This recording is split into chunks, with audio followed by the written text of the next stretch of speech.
Mesdames, Messieurs, bonjour à tous, amis auditeurs et amis auditrices de Radio Provence Varoise. Bonjour à tous, bienvenue.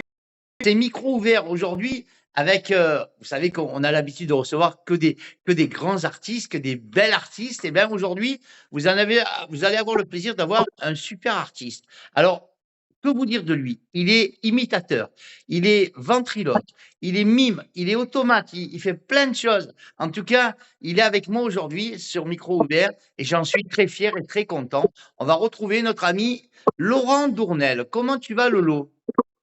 Eh bien, bonjour Patos. Déjà, merci beaucoup de ton accueil, de cette interview et tout. Eh bien, écoute, ça va très bien, impeccable. Alors, Laurent Dournel, eh bien, c'est un personnage quand même. Laurent Dournel, c'est un personnage qui a eu une passion au départ. Il a une passion des imitations au départ. C'est très jeune que tu as eu cette passion. Là, je crois, à l'âge de 15 ans, dans ces eaux-là. C'est ça. C'est ça, vers 15 ans, je piquais les disques à mes parents, les 45 tours, j'écoutais Dalida, j'écoutais voilà, les anciens, et dans ma chambre, je m'entraînais, Claude François, je m'entraînais avec une machine et tout. Voilà. Et j'étais surtout fan déjà du fameux Patrick Sébastien. Voilà. D'accord. Et tu imitais qui alors? Clo-Clo, tu imitais qui? Voilà, moi, c'était les anciens plutôt. Tu sais, Bourvil, De Funès, les hommes politiques, les chanteurs, Montagnier, Polnareff, enfin voilà, tous ces gens-là, quoi, de notre époque. Voilà, alors, tu faisais pas des spectacles, mais tu faisais des petites interventions, on va dire, au sein de la famille, au sein de la famille. Voilà. Parce qu'à la base, j'étais à 15 ans, j'étais très très timide, donc ça restait quand même en famille. D'accord, Voilà. ok. Et à côté de ça, si tu veux, j'étais quand même assez passionné par tout ce qui était marionnette, mime, voilà. Et j'ai commencé vraiment dans le public à faire l'automate, parce que D'accord. l'automate, c'est ce que j'ai enseigné après. Après, le mime est quand même à la base pour les gens timides. C'est un, si tu veux, ça permet de faire du théâtre après, mais en passant par le mime, les gens sont pas obligés de parler, s'expriment mieux. Voilà, D'accord. Alors, voilà. les imitations, tu faisais déjà des imitations les copains? Je me virais de toutes les salles de parce que alors après j'avais donc je mélangeais déjà la ventriloquie, donc je me faisais virer de la salle de travail, j'arrivais avec un chien, un faux chien en laisse, voilà, et je faisais des imitations pendant les cours, quoi. Voilà. Alors évidemment, c'est un petit peu plus tard que tu as peut-être eu vent du mime Marceau, peut-être, je dis, le mime Marceau qui était un grand personnage, le mime Marceau. Et c'est lors d'un petit voyage comme ça, dans la grande ville de Strasbourg, que tu as été attiré par un mime automate. C'est ça, ouais, devant la cathédrale, j'ai vu ça, j'étais avec mes grands-parents et j'ai vu ce mime automate, voilà, et j'ai dit, voilà, c'était bon, des automates qui bougeaient à ce moment-là, hein, c'était voilà, l'automate en costume blanc, noir, chapeau melon, enfin chapeau de forme, et puis voilà, j'ai commencé vraiment par ça. Alors c'est là il y a eu un petit déclic, comme on dit, il y a eu un petit déclic et tu t'es dit, c'est ça qu'il faut que je fasse. J'ai toujours, moi, si tu veux, j'ai toujours dit à mes parents, je veux pas être, j'avais toujours dit étant petit, je veux pas être dans un bureau plus tard. Voilà. Je veux faire n'importe quoi comme métier, mais je veux pas être dans un bureau. Et puis j'avais quand même ce côté artistique de toujours faire rire en famille, voilà. D'accord. Alors, tu es rentré à la maison, tu as vu l'automate, tu es rentré à la maison et tu as commencé un peu à travailler ou alors tu es rentré, tu as appris dans des cours, tu es allé dans des cours, tu t'es inscrit dans des cours pour être automate ou… Non, non, alors je me suis formé tout seul à faire l'automate. Ouais. J'ai même travaillé en Espagne pendant plusieurs années. Bon, là, c'était comme ça. À Rosas. C'était l'automate de Rosas où je travaillais dans un restaurant, si tu veux, où le gars mettait des tables sur la route carrément. Il préférait payer l'amende tous les soirs, si c'est interdit, que voilà. Que de ne pas mettre de table, voilà. Et si tu veux, l'école Marceau, elle était assez dure à ce moment-là parce que c'était à Paris, c'était bon, voilà, j'étais jeune, et j'ai eu la chance de connaître le mime Sim, qui est à Toulouse, qui est un des élèves à Marceau, qui a été très très connu, qui est toujours très connu, et qui m'a fait rentrer dans son école. Voilà. Et je faisais déjà l'automate. Donc j'ai fait du mime, tout ce qui est la commedia dell'arte, le mime impro, tout ça. Et au bout de 2, 3 ans, il m'a dit, j'ai plus rien à t'apprendre parce que tu faisais déjà l'automate et tout. Voilà. Mais on est toujours resté, je l'ai retrouvé, on est toujours resté amis. Voilà. Et Donc, c'est grâce à lui. Voilà. donc tu étais un petit peu imitateur et puis mime Voilà. automate. Voilà, pour Voilà. l'instant, là, et après, dans cette même période, peut-être un petit peu plus tard, peut-être à l'âge de 17 ans, Ouais. tu as été, tu es rentré dans un groupe où tu as été remarqué, on va dire, par un groupe qui s'appelait Disco 31. C'est Alors, quoi cette aventure? Alors, explique-nous. alors Disco 31, c'est un monsieur qui était, il était professeur, instit, dans un village à côté de chez moi, et il avait une disco mobile. Ouais. Et il tournait énormément, il était très connu sur Toulouse. Et on s'est croisé un jour dans une kermesse, et il m'a dit, bon, je faisais l'automate, je faisais un peu d'imitation. Il m'a dit, bah, si tu veux, viens avec moi, voilà, il me rémunérait et tout, et il me dit, bah, tu feras les mariages avec moi, les comités, tout ça, ça te formera, tu verras un peu ce que c'est le public et tout. Voilà, c'est vraiment avec lui que j'ai commencé. Alors, là, il se passe quelque chose qui change, en fin de compte. Tu découvres un peu comment on appelle ça? La passion également de la qui est. Et là, tu as ton premier personnage qui s'appelait Benjamin. Tu as un premier personnage qui s'appelait Benjamin. Et d'ailleurs, chose surprenante, toi qui n'étais pas imitateur, qui n'étais pas ventriloque au départ. Tu fais Oui, ta première, tu le fais parler le même soir, alors voilà, alors ça c'était à Rosas par contre, j'étais automate, en Espagne. et voilà, et en promenant avec mes parents dans une vitrine l'après-midi, on voit un petit singe, Ouais. voilà, dans une vitrine. Et j'ai dit à mes parents, ah ben tiens, si j'avais ça, peut-être que je pourrais rajouter un petit numéro. Donc, ben, mes parents m'ont fait la surprise de me le prendre. Et le soir même, après l'automate, j'ai fait voilà, sans avoir pris de cours de ventriloquie, rien du tout. Et ça a marché, les gens, voilà. Tu t'écrivais Voilà, c'est toi-même là. tu t'écrivais toi-même tes textes? Alors moi, je suis très. Alors j'écris moi-même mes textes, oui, tout, tout, Parce tout. il fallait Et que moi j'ai fait en tant que clown, j'ai fait un peu de ventriloquie. Il faut vraiment travailler le texte parce que le texte, il faut après assembler les mots avec le personnage. c'est ça. La technique de la ventriloquie, c'est quand même proche de la technique des imitations. Oui, Donc c'est pour ça peut-être que j'ai eu assez de facilité pour le faire. Et voilà, et si tu veux, mes sketchs, même actuellement, c'est une partie de ce que j'écris, mais je travaille beaucoup en improvisation dans les salles. C'est-à-dire, je peux m'adapter au thème de la soirée, voilà. Ce qui a été, c'est ce que j'ai fait à Rosas, où j'ai commencé à faire parler à la fin et tout. Voilà. d'accord. Après donc tu intègres évidemment, l'école de mime de mime Marceau Voilà. et là donc, et puis il y a une petite coupure, là, il y a une petite coupure, c'est l'armée qui t'appelle. Là L'armée, ben oui, l'armée, et si tu veux, pendant l'armée, j'ai été, bon, ben, j'ai fait le fameux vaccin qui m'a fait un abcès au bras. Donc, si tu veux, ils m'ont opéré à l'armée. Et le singe, pareil, je l'ai pris, je lui ai mis un petit sparadrap au bout du bras. Et je continuais à l'armée, même à l'armée. Bon, ils m'ont dit que j'étais dans un bar, barman, serveur, j'avais jamais fait ça de ma vie. Et les petites mamies, les petits papis, je les faisais rire, je faisais un peu de spectacle, je servais un verre, je servais une assiette. Et ils m'ont rappelé, après l'armée, quand j'ai eu fini, ils m'ont rappelé pour faire le gros spectacle de l'armée à Rochefort. d'accord. Voilà.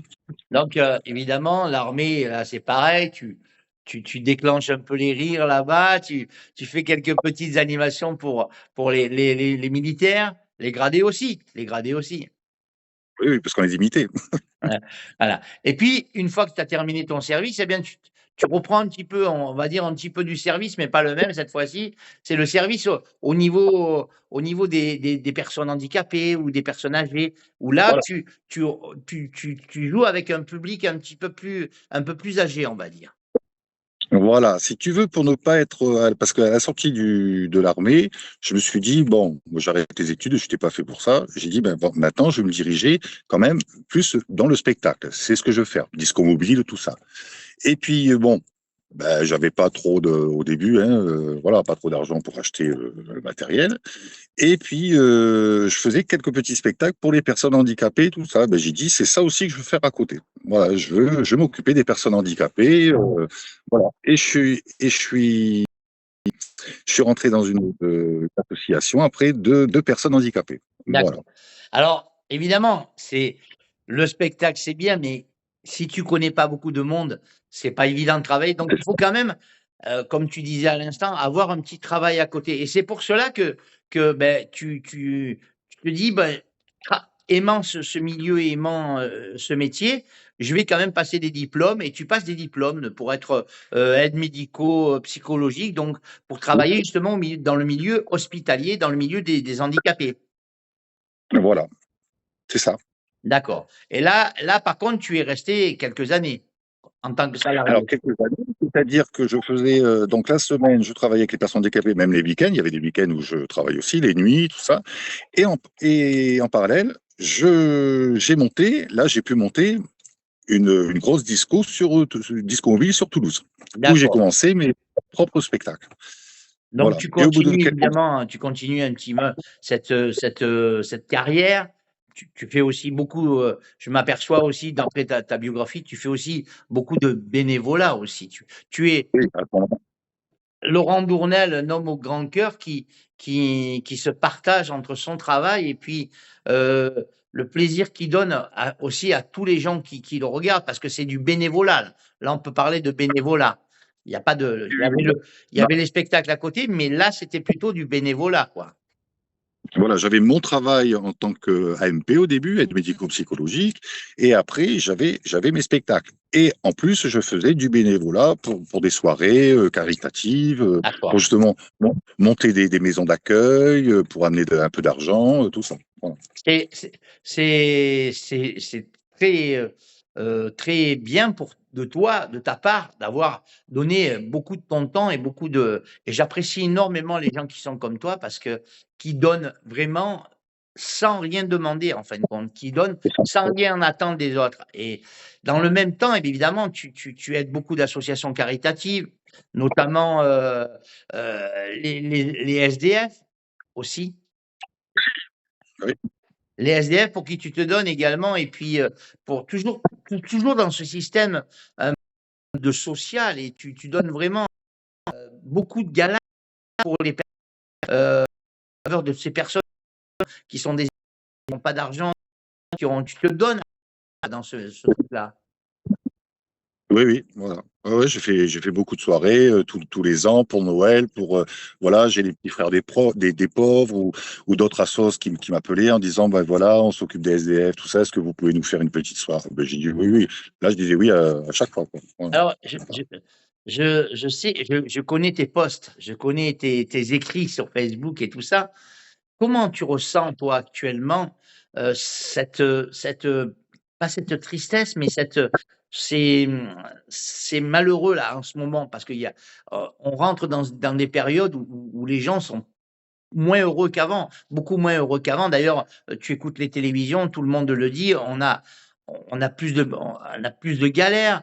Heu, Qu'est-ce que toi, qu'est-ce que tu voudrais qu'il change exactement et qu'est-ce que tu pourrais faire, toi? De plus. Ben, je ne sais pas si on peut changer les choses, si tu veux, parce que dès que tu veux changer quelque chose, puis après, bon, on découvre que tu as raison, mais on t'est traité de complotiste, t'es traité. Moi, j'aime pas l'injustice, j'aime pas. Alors, ben, si on peut dire qu'il y a des. Moi, j'ai beaucoup parlé. Tu parles des SDF, il y en a qui ne veulent pas qu'on les aide, quoi, qui veulent rester Ouais, ouais, ouais. dehors parce que ils se disent Mais rentrer dans une maison. c'est pas qu'ils Mais veulent pas c'est qu'on les aide, c'est qu'ils ont une certaine fierté et oui, ils sont arrivés dans ce milieu au plus bas, on peut dire au plus bas pour eux et ils se sentent mal à l'aise dans leur peau et ça les gêne énormément que tu leur donnes un coup de main, quoi, tu vois? C'est pas qu'ils refusent l'aide, mais c'est que ça les gêne. Ils sont vraiment gênés de cette aide qu'on leur apporte, tu vois? Alors j'ai appris moi aussi une chose dans ma vie, tu vois, j'ai appris qu'il ne fallait jamais aider les gens qui ne le demandaient pas. Parce que ça se retourne toujours, la plupart du temps, ça se retourne contre toi. Je sais, c'est difficile. Moi, tu sais, ça m'attriste énormément quand je vois excuse-moi, des gens qui touchent des petites retraites alors que des gens, ils ont travaillé toute leur vie et qu'il y en a, je préciserai pas, mais il y en a qui touchent des fortunes et que, hein, bon, voilà, J'ai donc, laissé hein, vite. Mais tu as raison, laisser vivre des gens avec 800 ou 900 euros alors qu'ils ont bossé toute leur vie, bon, je trouve ça, Voilà. voilà, Et puis, d'autant plus que quand tu entends qu'après, ben, il y en a qui se font des 15 000, 20 000 euros à côté, tu vois, je précise pas qui c'est, mais voilà, tu te dis, c'est là qu'elle est l'injustice, c'est là qu'elle est l'injustice. je pense pas qu'on pourra changer quelque chose. Voilà, mais bon, on essaye, Lolo, on essaye. Et puis donc, on va reprendre un petit peu.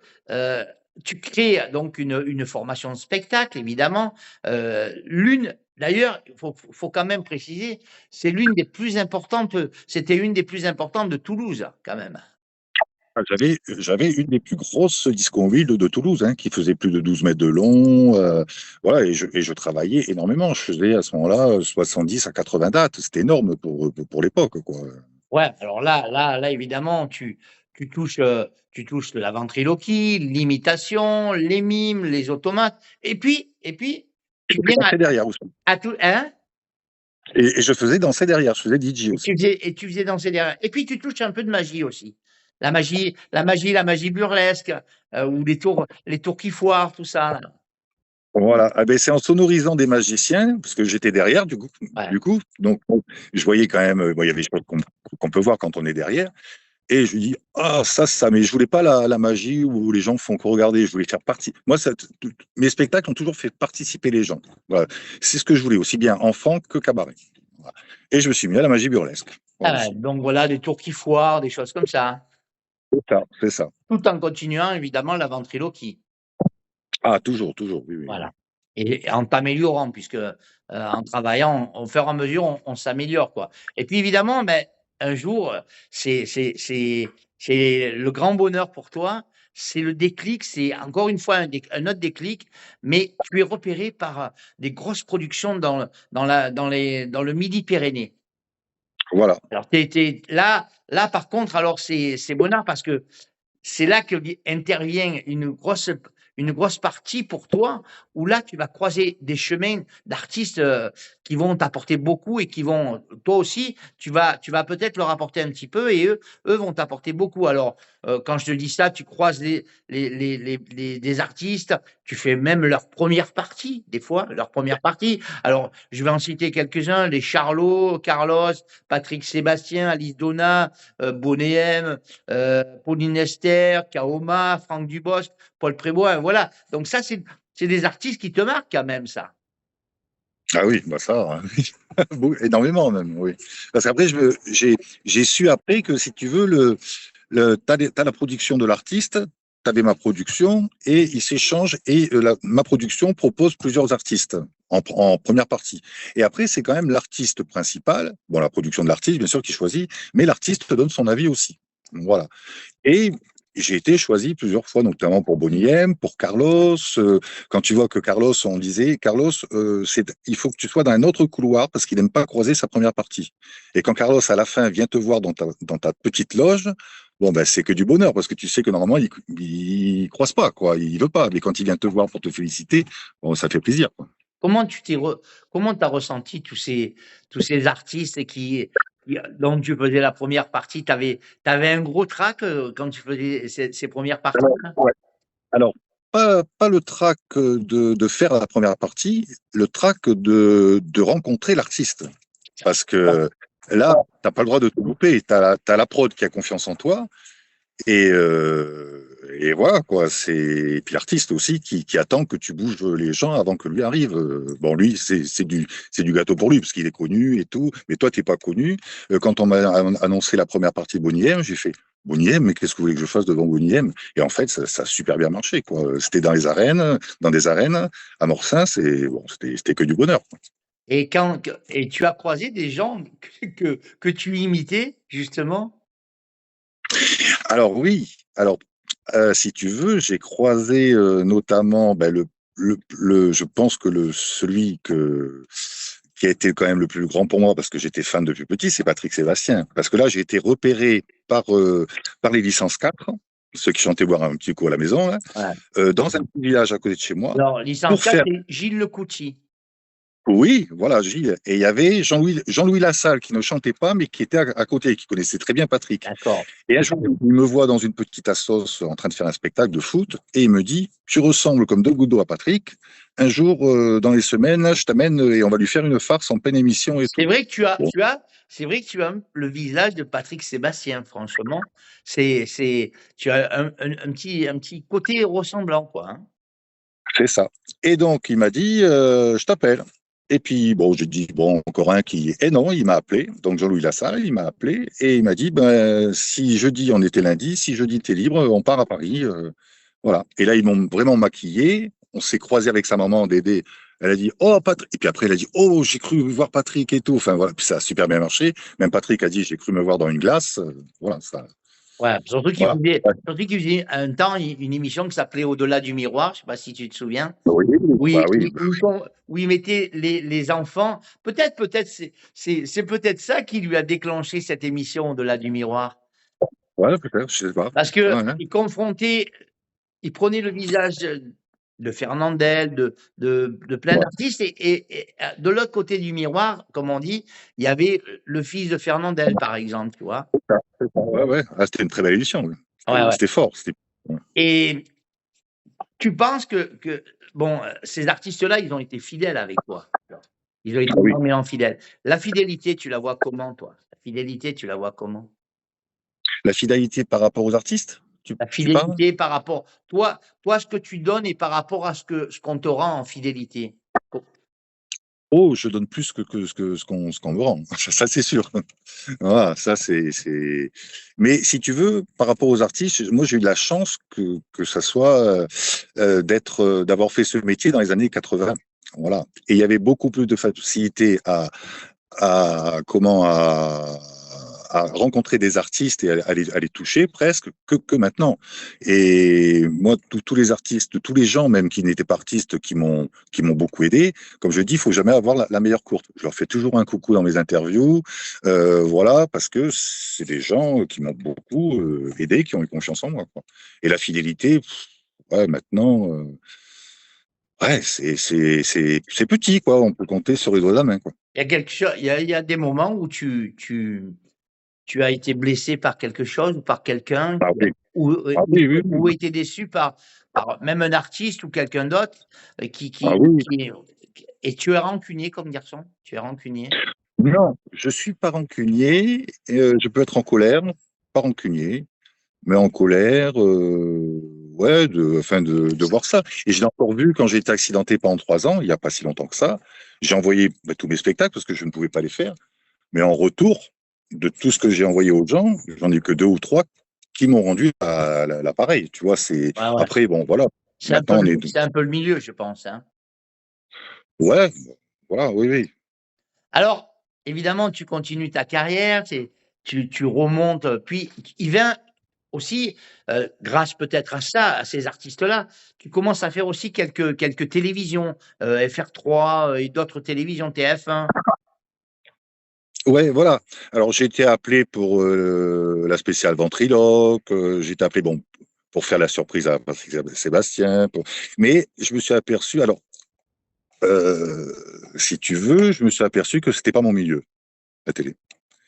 Voilà, parce que tout ce qui se passe autour, c'était pas du tout mon plaisir, quoi. Ouais.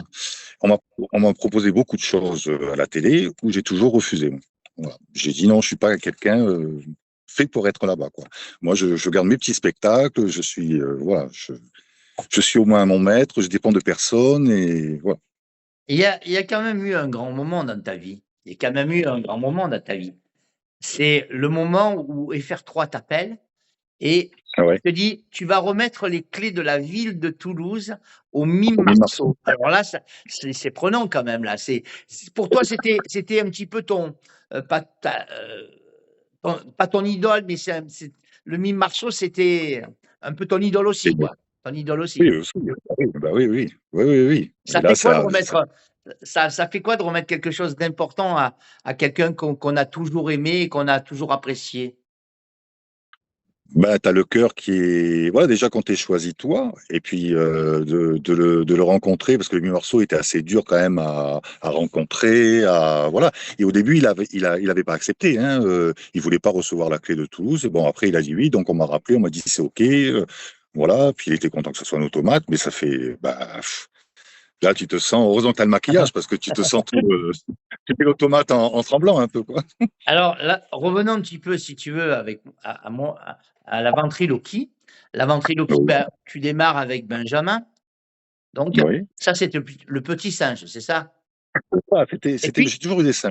il y a eu d'autres personnages qui sont rentrés. Tu as même créé un numéro jusqu'à même 4 voix. 4 voix. Voilà. Alors, si tu veux, la ventriloquie a plusieurs voix. À la base, il y a que Marc Métral qui faisait quatre. Voilà, il faisait à 4 voix, qui est connu. Hein, voilà. Je fais juste une parenthèse, Marc Métral, qui est Oui, magistral. Et puis, je l'ai vu, moi, dans ouais. un numéro où il faisait même parler un petit chien. C'est ça. Il le fait toujours. Hein. C'est avec ça C'est qu'il a, c'est il a monstrueux, hein, été. c'est monstrueux, hein. Voilà. Et si tu veux, j'ai monté ce numéro que j'ai présenté à la FAP, c'est la Fédération française des magiciens, mais maintenant c'est une fédération maintenant, voilà, c'est international et tout. Et j'ai présenté ce numéro et il a été primé. Ouais, Voilà. au 33e congrès international de la magie à Perpignan. Et puis, tu as eu la chance, eh bien, également d'être reçu par Marc Métral, justement, on vient d'en parler, au Moulin Rouge à Paris. Voilà, j'étais venu donc, j'étais à Paris pour en vacances et tout. Puis bon, avec la famille, on a dit tiens, on va au Moulin Rouge. Et puis bon, je me suis payé de culot. J'ai dit à l'entrée, est-ce que je pourrais rencontrer Marc Métral après. Il me dit normalement, bon, c'est assez chaud après un spectacle, mais vous êtes qui? Ben, j'ai dit, je travaille dans un cabaret toulousain et je suis ventriloque. Et bon, il me dit de rester là. Donc, bon, ben, il est revenu même pas 10 minutes après. Il me dit, bon, ben, Marc Métral va vous recevoir après le spectacle. Il a dit oui de suite. Très Voilà. Et gentil, c'est lui qui m'a. très gentil. Ah, adorable. Et après, quand j'ai été au congrès, quand j'étais primé, il est venu me voir. Enfin, voilà, il y avait James Hodge aussi qui est venu me voir en me disant super ton numéro. Voilà, Marc Vétral, c'est quelqu'un de très abordable, c'est un gars en or, quoi. C'est un cœur. Est-ce que les grands comme ça, quand tu travailles avec eux, toi tu te sentais un peu plus petit par rapport à eux, évidemment. Oui, bah oui. Est-ce qu'ils te donnent des conseils, par exemple? Ils te disent: «Ben, écoute, ça c'est bien, mais moi je te donne un conseil, tu devrais faire comme ça». Non, ils te donnent un peu quelques conseils? Ouais. C'est ce que m'avait fait Marc. Parce que je lui avais expliqué ce que je faisais, je lui ai montré les photos de mes marionnettes. Il m'avait dit, alors, il m'avait dit ce moment-là, tes marionnettes que tu as actuellement sont trop petites. Voilà, ils n'ont pas assez de couleurs, pas assez d'impact. Si tu veux, il m'avait dit à ce moment-là, tu viens à Paris. Et j'ai toujours contact avec lui, il me répond de suite. Il me dit, tu viens à Paris, moi je fabrique moi-même mes marionnettes maintenant, j'ai mon petit atelier. Quand tu viens à Paris, je t'invite dans mon atelier. Voilà. C'est, C'est dans cette option que, du coup, tu as rencontré Junior? Alors Junior, oui, si tu veux, c'est en suivant les conseils de Marc Métral que j'ai fait faire Junior après. D'accord. Donc plus voyant. Tu vois, Voilà. je sais tout de toi presque, hein. Alors, il y a quelqu'un qui m'a beaucoup aidé aussi, parce qu'on s'est rencontrés, c'est Christian Gabriel, qui était Ouais, le ventriloque chez avec Sébastien et tout, qui ouais. avait un singe aussi. Et on s'est rencontrés quand je suis allé voir Sébastien, à la première rencontre et tout. Si tu veux, on a été dans un petit cabaret. Et il y avait Christian Gabriel. Et on s'est rencontrés tous les deux. Voilà. Et on avait les deux mêmes singes, Benjamin, et lui, il avait un Benjamin, mais orange. Voilà. Et donc, le jour où j'ai voulu changer de singe, il m'a dit, écoute, ça tombe bien parce qu'ils ont la même tête, ils ont la même machin, ils ont couleurs différentes, mais on pourra ajouter des trucs. Si tu veux, moi, je peux. C'est lui qui m'a aidé à faire la marionnette et tout ça. Voilà. Christian Gabriel, que je remercie au passage Voilà. aussi, parce Tu que c'est un as très des grand. contacts avec d'autres, par exemple, moi je me souviens à mon époque, bon c'est peut-être un peu ancien, mais à mon époque, il y avait Tataillé, il y avait Nestor, le Pingouin, David Michel, d'accord? Oui, oui. Alors David Michel, j'ai contact de temps en temps sur Facebook et tout. Par contre, j'avais beaucoup de contacts, bon, un peu moins, parce que maintenant je le laisse tranquille à la retraite, c'est Michel de Genève, avec un taillé. Ah ouais, ouais. Cette marionnette, elle est extraordinaire. Et il y a beaucoup de nouveaux, entre-temps, il y a beaucoup de nouveaux arrivés, de nouvelles arrivées dans les imitateurs et Dans la également politique. dans les ventriloques. Il y a eu évidemment Panacloc, j'ai Panacloc. Il y a eu celle qui est passée au Incroyable Talent aussi. Comment elle Eh s'appelle? oui, À euh, Caroline. Comment elle s'appelle? Je me rappelle. oui, avec le petit dragon, là, oui. Ouais, voilà. Oui, oui. Alors ensuite, eh bien, tu crées parce que tu as beaucoup de choses dans la tête, tu crées ta propre école de théâtre, Et voilà. hein, Si tu veux, et d'improvisation. voilà. Et si tu veux, je me suis aperçu, alors j'avais à chaque fois entre 10 et 15 personnes. Bon, ça était petite, c'est très bien. Alors j'avais les enfants, j'étais appelé à intervenir pour les écoles aussi, à monter les Bon, ben, spectacles de fin d'année, en magie, mime, tout ça. Et je me suis aperçu que, si tu veux, mon école de théâtre, elle se transformait en école thérapeutique. Parce que les gens étaient tellement mal que ça devenait de...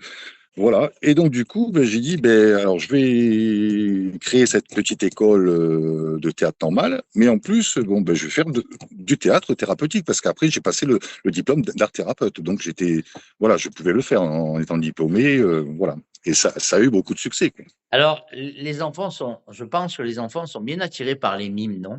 Par les mimes, avec les automates, peut-être ils sont plus méfiants, mais les mimes, peut-être, ça les attire bien aussi, non? Ça les a beaucoup aidés pour, justement, parce qu'il y avait j'avais beaucoup d'enfants timides qui, au début, que les parents inscrivent au théâtre, mais ça ne plaît pas forcément à l'enfant au début. Et pour les faire passer qu'ils soient à l'aise au théâtre, je les faisais toujours passer par des petits exercices de mime, quoi. D'accord. Alors Voilà. évidemment, travailler avec des enfants qui sont un petit peu handicapés, qui ont des soucis de santé, tout ça, c'est pas évident. Évidemment, toi, tu essayes évidemment d'aider les gens maximum, peut-être évidemment par le théâtre, comme tu as dit, puisque tu as créé ce théâtre, en mime également, en peinture, avec la peinture, l'écriture, Ça, et ouais. également, puisque tu es ventriloque, par le biais également de ta marionnette. Voilà. Alors, au début, c'est sans faire de la ventriloquie. On s'aperçoit que la marionnette, elle est très thérapeutique. Aussi bien pour les enfants qui ont des problèmes. Voilà, la marionnette, s'ils veulent pas parler à l'humain, ils peuvent parler à la marionnette par l'intermédiaire de la marionnette. C'est ça qui est Alors, sympa, quoi. aujourd'hui, notre ami Lolo, qui est là, Laurent Dournel, eh bien, c'est un vrai troubadour. C'est un vrai troubadour. C'est un vrai personnage. Et puis, il tourne dans toute la France. Il tourne dans toute la France. Les spectacles d'enfants, les cabarets, les spectacles cabarets. Enfin, les animations, on te voit partout. Moi, je suis sur ta page souvent. Je vois plein d'animations partout, dans les écoles, de partout. C'est une belle vie. C'est Ah oui. c'est la vie que tu avais choisie. Oui, parce que quand je pars au travail, je dis, je m'en vais jouer. Et c'est ça qui est beau.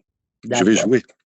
Je vais pas travailler, je vais jouer. La famille qui t'entoure, elle te donne, elle te suit dans tes spectacles, elle te Ah, mes donne des parents m'ont conseils? Ah oui, mes parents, surtout ma mère, m'ont toujours poussé là-dedans, hein. Eux, ils m'ont pas arrêté. Ils m'ont dit, c'est ce que tu veux faire. Tes parents Voilà. étaient dans le spectacle aussi? Papa et maman, ils étaient dans Pas le spectacle? Pas du tout.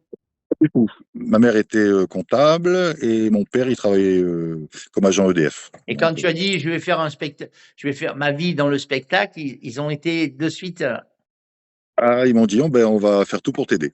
Voilà. super. Eh bien, Laurent, c'était un bon moment qu'on a passé ensemble là.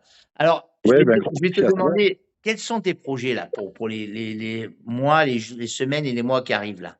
Où c'est que tu vas être? Où c'est qu'on peut te rencontrer et te voir?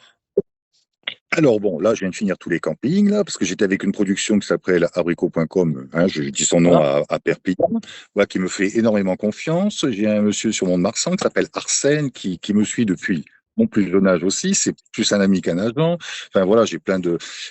si tu veux, c'est maintenant Là, j'ai plusieurs options pour bosser avec d'autres revues. Il y a encore Voilà. des spectacles qui vont venir là? Il y a prévu? Ah oui, oui, oui. Des cabarets extérieurs, mais avec une revue que je ne connais pas, avec qui j'ai bien sympathisé au téléphone.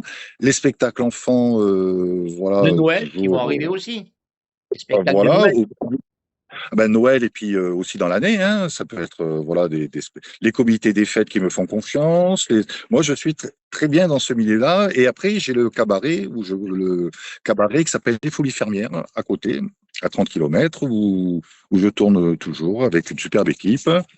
Donc, il y a eu un film aussi, tu sais, c'est le cabaret à la ferme. Voilà, Oui, je sais pas si tu as entendu parler. Voilà, voilà. Donc, moi, écoute, ma vie me va très très bien. d'accord. Il y aura des DVD dans l'avenir? Il y aura des DVD où on pourra te voir? Alors, il y a quelque chose qui me trotte depuis un moment, mais ça, il faut écrire et c'est pas mon moment fort. Je suis, comme je te dis, je suis beaucoup plus impro que écriture. Moi, ce que j'aimerais monter, c'est un petit DVD sur la ventriloquie, mais accessible à tout le monde. D'accord. Pas, pas qu'aux professionnels. Aussi bien faire une partie enfant, faire une partie, voilà, pas pour être professionnel de la ventriloquie, mais pour que les gens puissent s'amuser, tu vois. Voilà, ça, c'est un petit truc voilà. D'accord.